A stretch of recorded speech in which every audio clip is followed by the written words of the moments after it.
بسم اللہ الرحمن الرحیم۔ خانہ کعبہ کی چابی 1500 قبل مسیح سے ایک ہی خاندان کے پاس چلی آ رہی ہے۔ نسل در نسل یہ چابی اسی خاندان کے پاس ہے۔ ہر نسل میں جس شخص کے پاس یہ چابی ہوتی ہے وہ کعبے کا کلید بردار کہلاتا ہے۔ حضور کے سلسلہ نسب میں ایک نام آتا ہے قصی بن کلاب کا۔ ان کا زمانہ 400 سے 480 عیسوی کا ہے۔ ان کے 3 بیٹے تھے، ایک عبد مناف جن کی اولاد سے حضور پاک ہیں، ان کا ایک اور بیٹا تھا عبد الدار۔ قصی کعبہ کے کلید بردار تھے اور ان کے پاس کعبہ کی چابی تھی۔ قصی نے کعبہ کی چابی اپنے بعد عبد الدار کو دی۔ عبد الدار کے بعد کعبہ کی چابی اس کے بیٹے عبداللہ کے پاس آئی اور عبداللہ کے بعد کعبہ کی چابی اس کے بیٹے طلحہ کو ملی۔ طلحہ غزوہ احد میں حضرت زبیر بن عوام کے ہاتھوں مارا گیا۔ طلحہ کے بعد چابی اس کے بیٹے عثمان کو ملی۔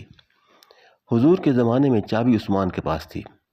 فتح مکہ کے وقت کعبے کا کلید بردار عثمان بن طلحہ کعبے کی چھت پر چڑھ کر چھپ گیا۔ حضور نے فرمایا کہ کعبہ کھلوایا جائے۔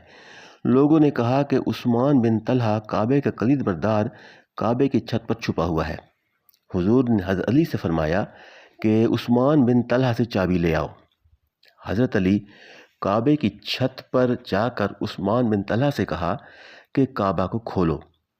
وہ بولا کہ اگر مجھے یقین ہوتا کہ محمد اللہ کے نبی ہیں تو میں پہلے ہی کعبہ ان کے لیے کھول دیتا۔ اس کا مطلب یہ تھا کہ میں محمد کو اللہ کا پیغمبر نہیں مانتا۔ حضرت علی نے زبردستی اس سے چابی چھین لی اور کعبہ کھول دیا۔ حضور نے 2 رکعت نماز کعبے کے اندر پڑھی۔ اس وقت چابی حضور کے ہاتھ میں تھی۔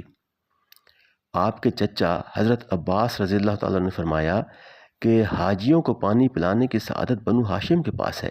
اگر کعبہ کی چابی کی سعادت بھی بنو ہاشم کو مل جائے تو ہم جب چاہے کعبہ کھول سکتے ہیں۔ عین اسی وقت حضرت جبرائیل علیہ السلام تشریف لائے اور قرآن کی آیت نازل ہوئی کہ جو سعادت جس کے پاس ہے اس کے پاس رہنے دو۔ حضور نے چابی حضرت علی کو دے کر کہا کہ چابی عثمان بن طلحہ کو واپس دے آؤ اور ان سے معذرت بھی کرنا۔ حضرت علی واپس عثمان بن طلحہ کے پاس آئے، چابی دی اور معذرت کی۔ عثمان بن طلحہ اس بات سے متاثر ہوا اور بولا میں گواہی دیتا ہوں اللہ ایک ہے اور محمد صلی اللہ علیہ وسلم اللہ کے رسول ہیں۔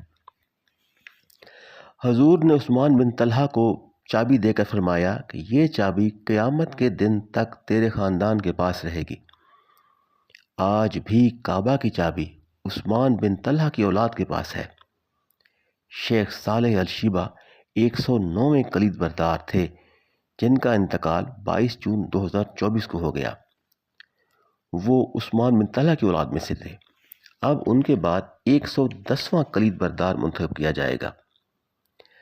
کعبہ کی دیکھ بھال، صفائی، اسے کھولنا بند کرنا کلید بردار کعبہ کی ذمہ داری ہوتی ہے۔